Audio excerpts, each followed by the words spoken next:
Welcome to our show, Lee. Thank you, Savannah. Good to see you. Good to see you, too. What are the vibes? What are you bringing in? Oh, I've had a nice day. I got to build a fire early this morning. It was cold enough to build a fire. So, worked. I've been reading a lot for interviews. And so, yeah, things are good. And you got new glasses. I did get new glasses. And a haircut. I did get both new glasses and a haircut. What's the refresh about? Because my hair was long and I could hardly see through my glasses. So I got new glasses like, oh my goodness, I can't believe how well I can see. Mm-hmm. Yes. How strong are your prescriptions? The last time I asked the doctor, I said, what am I like on the 20/20 scale? He said, I do not have an E large enough to answer that question. Lee, you're kidding. No, I have terrible vision. Yeah. Good to know. Yeah. I think the last time somebody told me, they said they thought I was something like 720 or something like that. Has it always been like that, or is it just as you've gotten a little bit older? I started, I got very bad eyesight, very bad nearsightedness when I was in middle school. Oh. I started wearing glasses in second grade. Okay.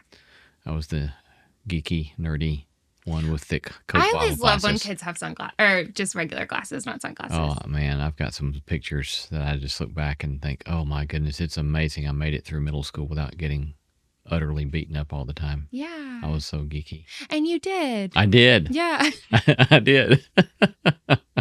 Only a few fights. Fighting was kind of a thing in Alabama public schools. Lee, you got in fights? I typically, in my, I guess, morally self-righteous way, would get in the middle of fights to try to break people up. And I remember one time getting stabbed in the face with a pencil, and another time getting walloped, and so you know that kind of. And I did get in one fight with one guy just on my own one time, and it was just more like a fifth graders wrestling on the floor kind of thing. Yeah. So you were still young? Yeah. Or was it serious fighting? No, this is all more middle school kind of. Pure. Except for the pencil in the face. That felt vicious. Yeah. One time in second grade, a girl bit me on the playground. That's the biggest fight I ever got. Did you hit her back? Bite her back? No, I was on the swing and she wanted it and she bit me. Yeah. And I had the marks. I had to go get it tested because if humans bite other humans, it can be dangerous. Yeah. I don't know why we're talking about this, but since we are, it reminded me of another story about, I think I was in 7th or 8th grade. And I remember one time this guy wanted to sit where I was sitting. Mm-hmm. And he came over and he said, get up. And I said, no. And so he just reared back and just smacked me really hard in the face. And I just sat there and I didn't do anything because I'm thinking, turn the other cheek and do not retaliate. Really? You were thinking that young? I was very much thinking that. Wow. And then my PE coach came up and he was really pissed at the guy who hit me, and he was just as pissed at me and said, why didn't you hit him back? And he really let me have it for not hitting him back. And then another episode I remember talking about creative nonviolence. I was going to say, you're practicing creative nonviolence? This one bully, one day at lunch, was sitting across from me at the cafeteria table. And I don't know if you had these. Did you have those green plastic trays that they would wash in school? So we used to have these green polystyrene, I don't know, trays that you would... That are organized? Yeah. And they would dollop your food out, and then you'd take it up to the cafeteria, and they would clean it off with a steam washer and then recirculate them. So anyway, I was sitting there with my green tray with the food on it, and there was something in that, I remember that middle tray on the far side away from me that the bully across the table wanted. And so he leaned across the table and put his face right in front of that container of food on my tray and spat in it. And then he looked up and he said, you want that? Yeah. And so I don't know where I got this, but I leaned over that very same spot in my tray into that bit of food and spat in it. Oh my God. And then I said, no, I don't want it. Do you? I was so proud of myself. I think what makes me so happy about these stories is that you have been you from the dawn of time.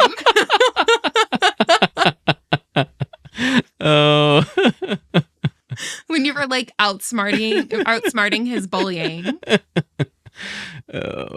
Sweetly.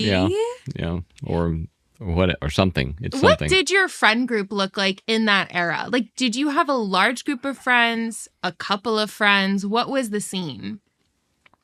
I had a handful of good friends, middle school and high school. I was in a class that we had a whole lot of classes together, and we got to know each other so well that we knew how to mess with the teachers. We could like play off of each other, and there were several times I remember this poor pre-algebra teacher that we sent out of the classroom crying several times because we would just give her such a hard time, and we knew how to do it. And so they finally broke us up as a class because we had gotten so bad. But anyway, yeah, I had a lot of great friends. Because you were terrorizing her. Yeah. Mm-hmm.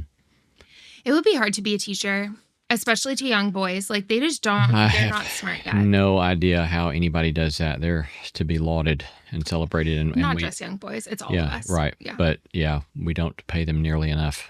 No, we don't. No, we really don't. My senior year Christian dynamics teacher, Coach Owen, who, by the way, just messaged me on Facebook a couple of weeks ago. I love that man.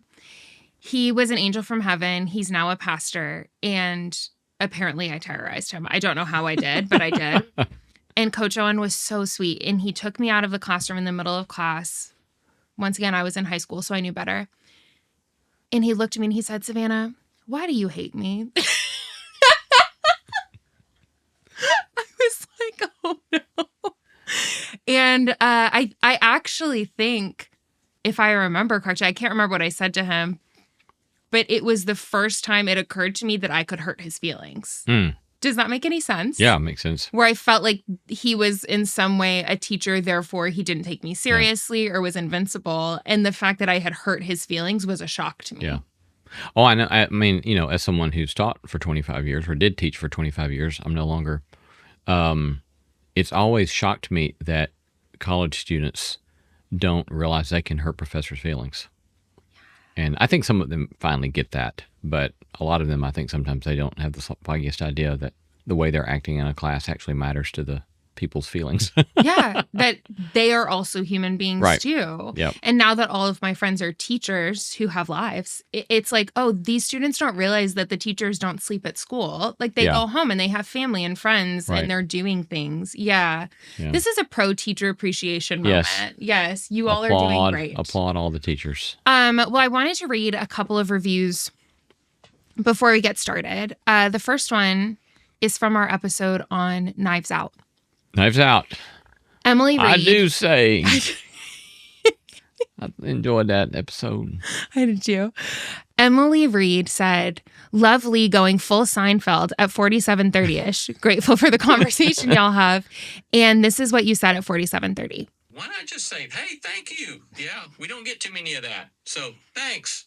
And move on. Come on. Give me a break. Stop whining all the time. It's stop whining all the time for me. Stop whining all the time. Yes. Yeah, I fear that sounds like a old guy thing to say. No, it feels very Seinfeld to me. Emily, great job with your Thanks, analysis. Emily. Nice to hear from you. And then Doug Hunt left this comment on our episode that we finished right before our Christmas break. He said, "Thanks for being so real and honest when discussing sensitive topics," which that's when we talked about the family stuff. And I also got a couple of DMs about that episode. So that really seemed to make an impact on people. So we're so excited. Yes. Thank you all. That it seems to be Grateful that you're resonating. listening. Let's start the show.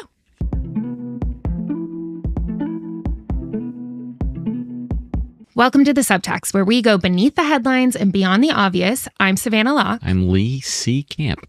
If you like what we're doing and want to help us get the show in front of more people, please do us a favor by following and rating wherever you listen.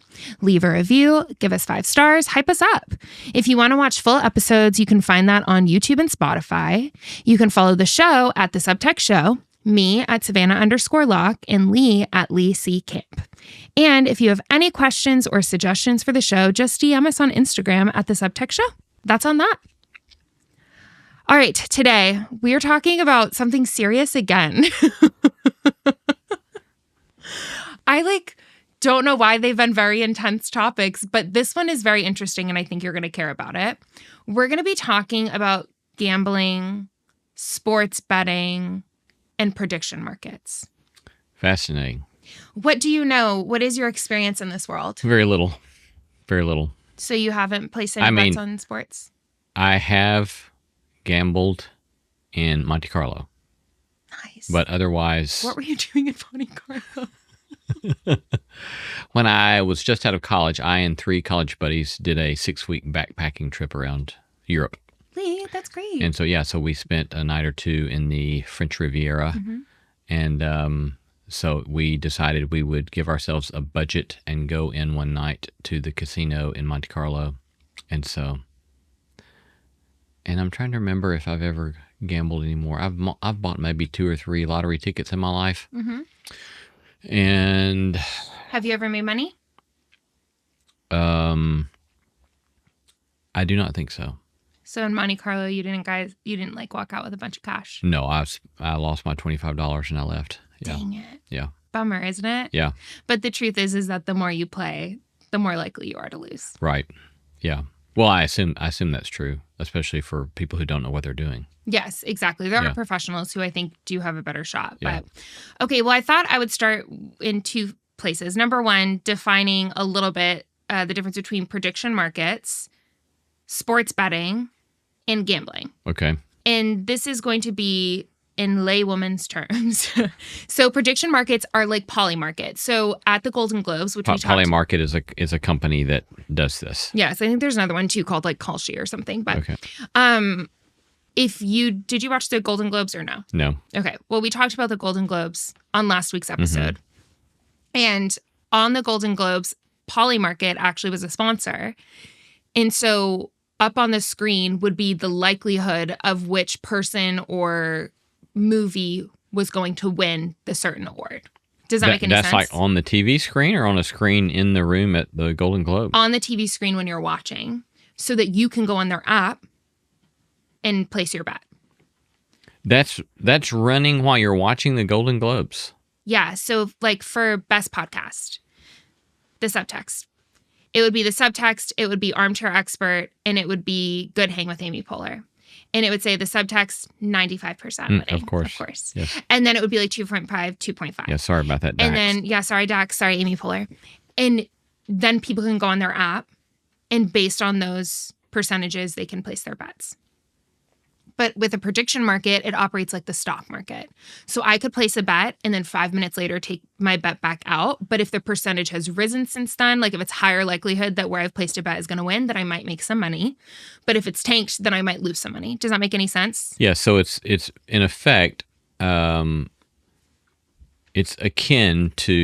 analogous to futures on the stock market, but it has zero financial good except for the individual or the company that's getting you to place your bet.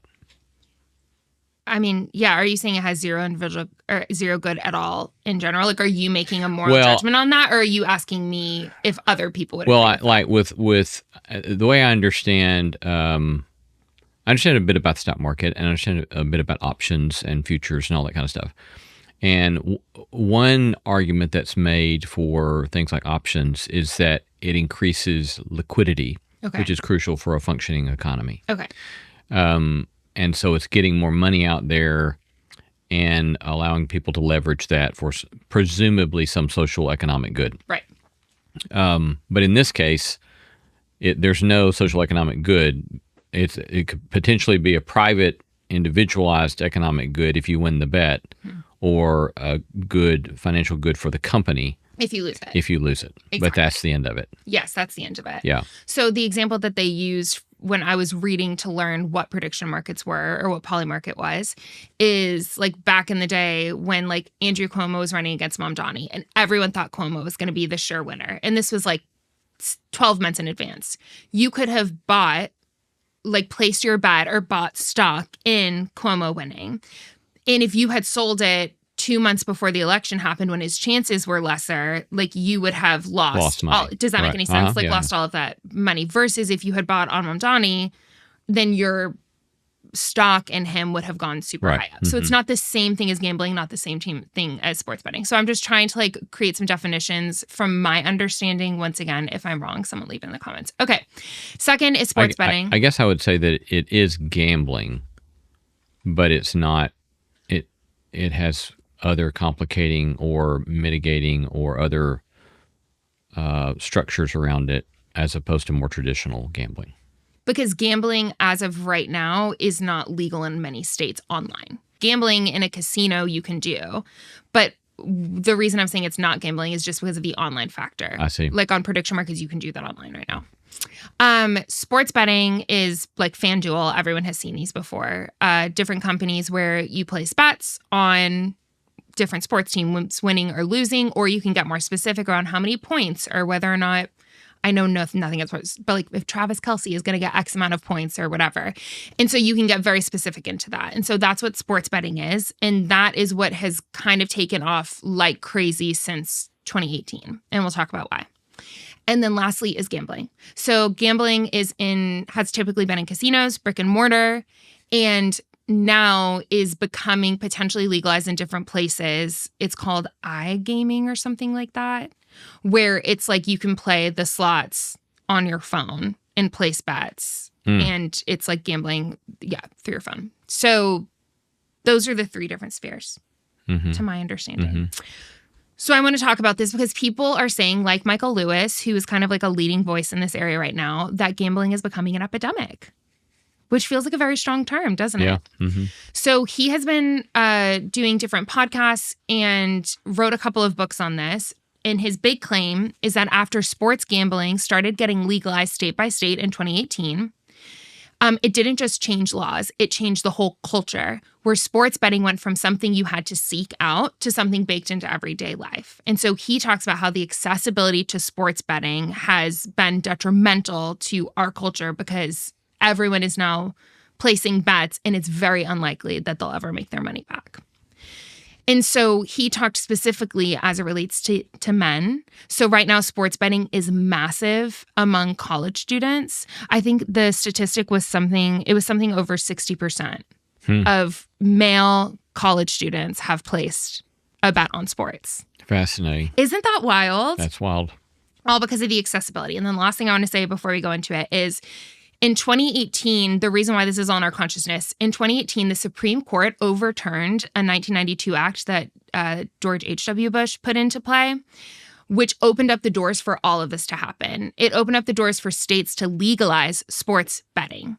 And the Supreme Court basically said they know that it's a fraught practice, but they didn't believe it was the federal government's role to ban it nationwide. And as soon as they overturned this act, which made it legal to now bet on sports, 39 states plus Washington, D.C. now offer legal sports betting in some form. And Tennessee won't even allow casinos. And Tennessee is allowing it? I was just wondering, how do we feel about betting? What do we think it's doing to our culture? What do we think it forms in us? Those kinds of questions. Yeah. I guess the first thing I would want to say is I like the way you asked the question. And, I'm allergic to legalistic framing of moral questions. And so I much rather ask the question, what kind of people are we becoming by doing this thing? And that trend seems to really be problematic on numerous levels. But I think that, in so many ways. Think about the play and sports here just a minute. In my mind, play is is a non-instrumentalized social endeavor that brings all sorts of other goods with it, right? Community, the drama of it, the bonding of it, the moral excellence, physical excellence that comes from it. These are all really great things that come potentially from play and from athletics. But everything these days is increasingly commodified. Mm-hmm. And so there's one level at which this doesn't surprise me simply because everything is increasingly commodified. Mm-hmm. But that's what unfettered capitalism does, is it commodifies everything. Mm-hmm. And so it shouldn't surprise us, I suppose, that people have found a way to commodify sport and commodify play. Mm-hmm. But that's a sort of acid that will continue to eat away at all sorts of things. And, I mean, it tracks along with, I don't know when NIL started. You familiar with that? Yes. Yeah. Mm-hmm. Name, image, and likeness stuff where college athletes can now get paid. I guess even high school athletes can get paid, right? Yeah. So I don't know what year NIL started, but it sounds like the sports betting preceded it a bit. But, again, with everything getting commodified, it just eats away at the social goods of these endeavors. And so I think it's really problematic. Yeah, that piece, like in my notes, I called it the financialization of everything, but I do like commodification of everything, because that also is the concerning piece for me about all of this, maybe more than what I would just see as not being a wise way to use money, where it's like, yeah, like I would not use my money in that way. But I think the more important and deeper thing is, why has everything become something that we can make money off of? Yeah. And going to the sports piece, going to the Golden Globes, and then remember how we talked about Stranger Things, episode 9, that didn't come out. On Polymarket, there was a bet that almost $14 million worth of people had placed bets on whether or not a 9th episode would come out. And so everything has become something that we can place bets on and put money into. And that piece is what's really concerning to me, that we can't separate things from money. Yeah. Well, I mean, there's lots of, tail wagging the dog kind of stuff that could come from that. I mean, at what point does a lot of people betting that such and so is going to happen in the future become a mechanism by such and so happens in the future? I don't know. That's going to be a really interesting case study. Let's say you get people taking bets on whether or not there's going to be insurrection in Minnesota. Nice. Yeah. And you've got a couple 100,000 people that have a whole lot at stake in there being such an insurrection in Minnesota. Mm-hmm. Well, is that not the tail wagging the dog? And then there you go. Well, and then a couple 100,000 people make a little bit of money, and yet you've wrecked a state. Yep. So there could be all sorts of tail wagging the dog kind of things coming from that. But it's just the disposition behind it all is really troubling to me. With the sports, I read this article on ESPN, and with sports betting, they talked about that, tail wagging the dog, I guess, which is that if people place massive amounts of money on certain teams winning, they're nervous about violence against different referees and sports players. And there have already been some examples of things like that happening, I think just through violent threats online right now. But if people bet their livelihoods on some of this stuff and it feels like there's a high stake in these bets, then yes, who knows what would happen if things don't turn out the way that they want them to, or even just things being rigged then. Yeah. I mean, this is reminding me of, I've used this in my ethics classes a lot of times through the years, but Alistair McIntyre, when he's talking about a practice, so a practice is any sort of endeavor that has goods internal to the practices that you see as intrinsic to that. So think about the practice of medicine. There are certain goods that are intrinsic to that, of healing, being present to those who are sick, research and development of cures for people that are suffering, so forth and so on. So when you think about the practice of medicine, well, there are all those sorts of things that are inherent to the practice of medicine. And then there are what he calls external goods. And external goods are the things that facilitate a practice but are not intrinsic to the goods of the practice. So, for example,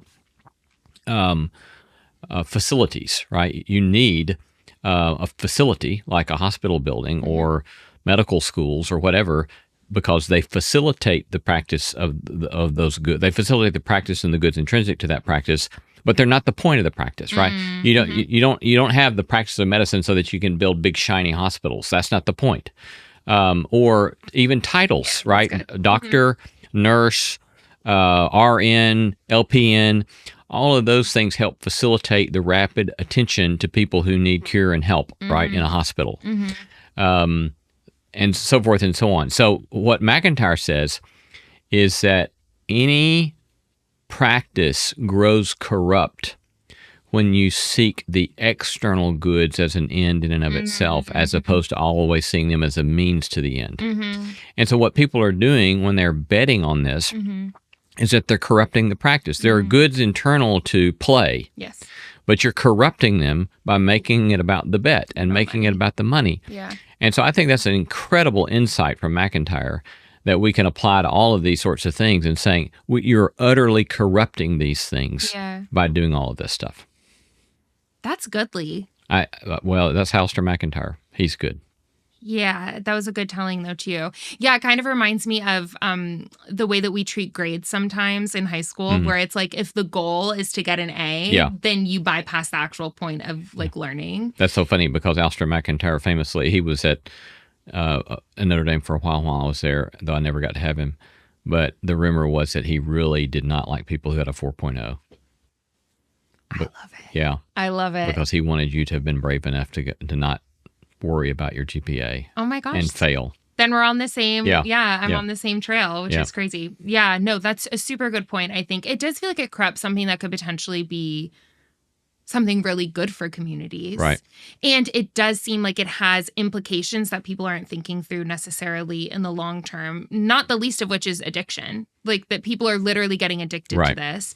And I think I was reading some studies from a psychology place in Florida, and they said that the uptick of people reporting gambling addiction over the last 3 years has been astronomical. Oh, I'm sure. Because now, instead of having to go drive 20 miles to the nearest casino or to like bars to make a bet, etc., people are able to just pull out their phones. And there was one interview of a college student who said that it's the first thing that he checks every morning are his bets. Yeah. Well, and, I would love to see the way in which the stuff is rigged in favor of the companies against the people playing. I don't know enough about this to know what that looks like, but it's definitely worth asking about, right? How much of this money is actually going back to people that are playing, even if they win? Well, because these companies wouldn't keep doing this if the people were actually winning. Yeah. Right. Which is what's so disturbing. Yeah. This year, what I'm really curious about is the current regulation drama, which revolves around whether or not states should allow these betting companies to deduct their free bet promotions from their taxable revenue. So right now, in a lot of states, these companies are basically getting it looks like donations or charity when they do their promo. So right now, if you went on FanDuel, it would say, hey, if you sign up for a free account, then we're going to give you $300 that you can bet as much as you want to, but you can't take that money out. You have to put it towards bets. And right now, in many states, FanDuel is not being taxed on that money.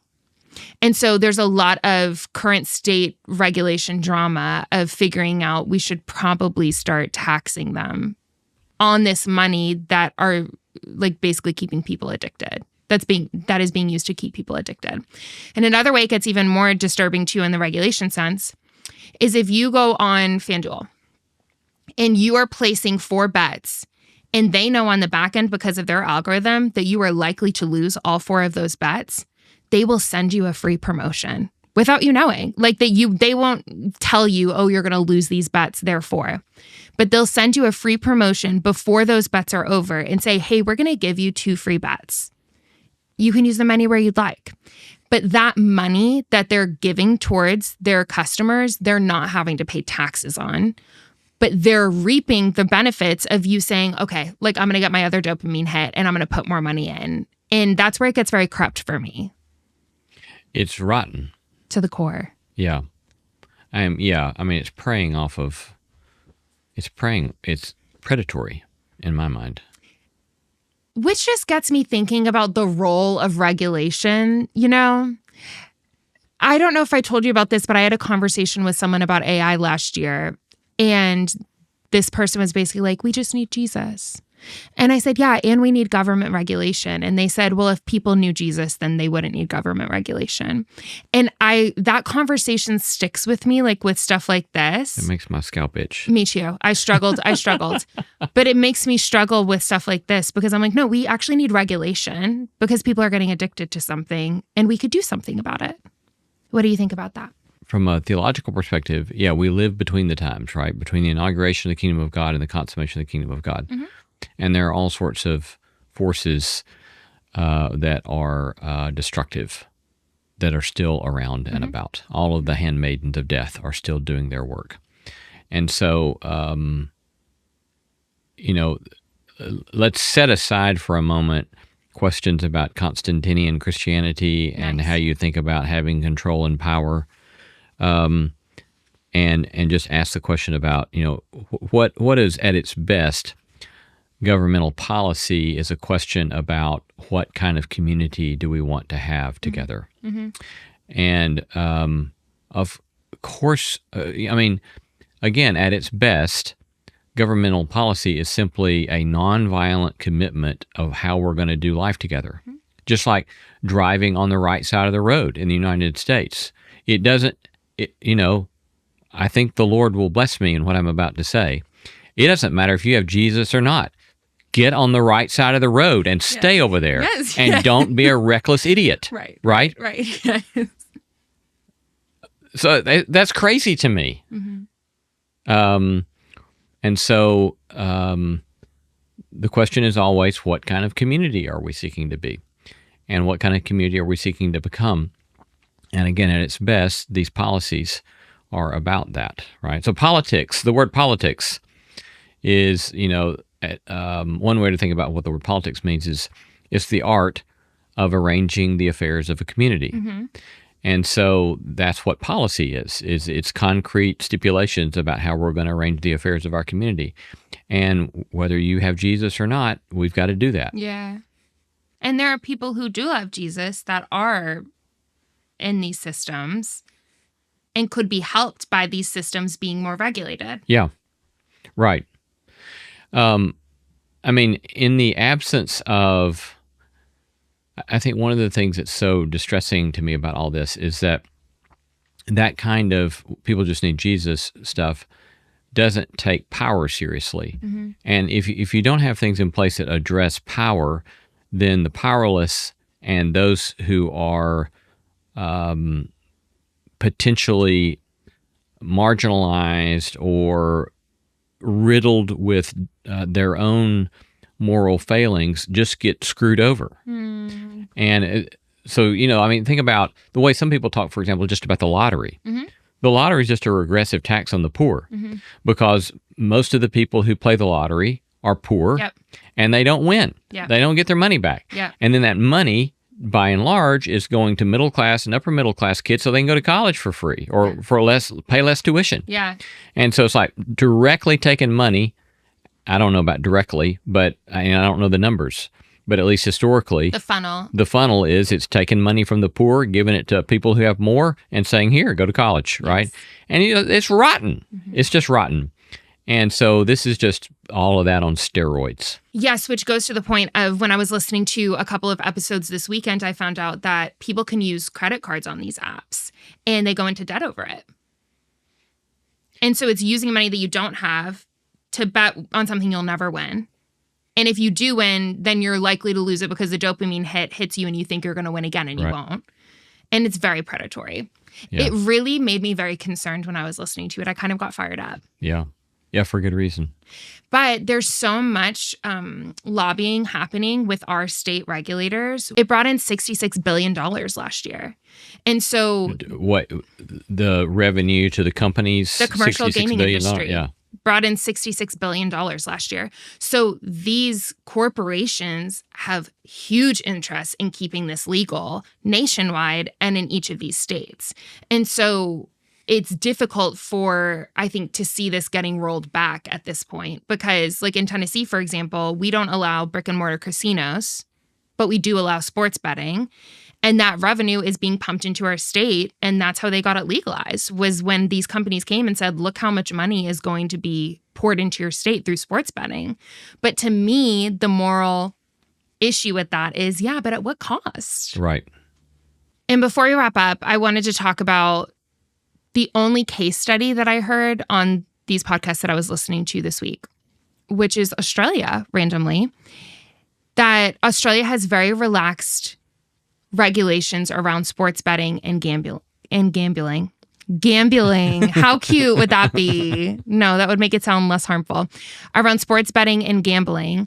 And the new data is saying that around 3 million people in Australia are engaged in some form of harmful gambling, which is linked to financial stress, family violence, and poor mental health. And Australians are the world's biggest losers per capita, gambling away $25 billion a year. Lord have mercy.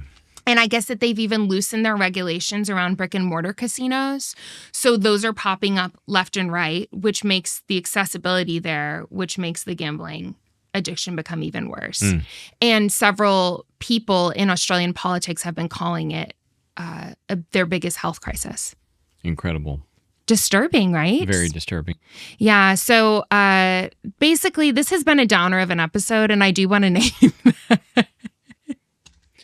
There's one other downer thing that you mentioned that we haven't mentioned yet, and that is the way these algorithms are gamed to keep the losers on and the winners get This is booted. what's so dark. I don't want to sound like so Rage Against the Machine, but I kind of am.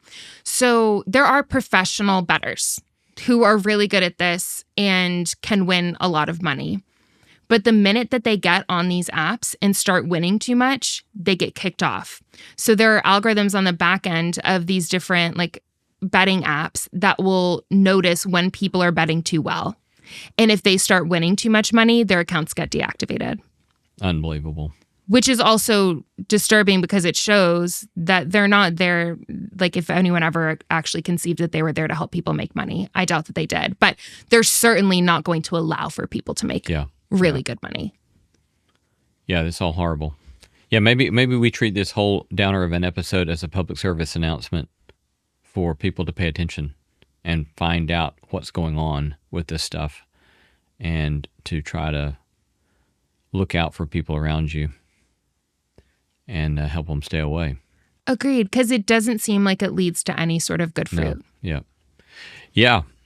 I mean, it makes me think of Gotham City. Nice. Nice. I mean, really though, right? When Where's you're Batman? increasingly corrupting Yes. all so much, and you're putting, who knows? I would be fascinated to see the kind of numbers of people that are finding themselves in deep bondage, either financially or personally, to this stuff. And so, yeah, it is really horrible. Yeah, it's really disturbing. And I do hope that different states will start rolling back some of the allowances that they've made. Particularly the tax-free thing makes no sense to me. You're incentivizing a company to incentivize people to stay addicted to gambling. Yeah.